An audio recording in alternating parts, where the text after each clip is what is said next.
Social मीडियाच्या झगमगत्या जगात दररोज हजारो रील्स अपलोड होतात. चेहऱ्यावरचे गोड हसू, आकर्षक डान्स आणि फोटोच्या मागे लपलेली खरी कहाणी काय असू शकते याचा अंदाजही कोणी लावू शकत नाही.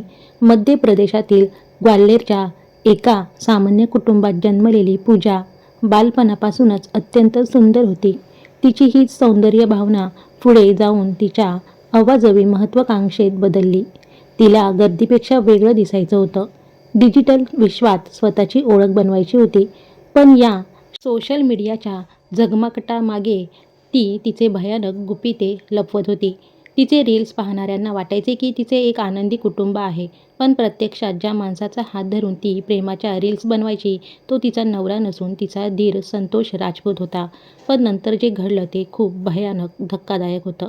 मित्रांनो, पूर्ण क्राईम कथा ऐकायची असेल तर खाली मी लिंक दिलेली आहे, त्या लिंकवर क्लिक करा आणि पूर्ण कथा ऐका. धन्यवाद.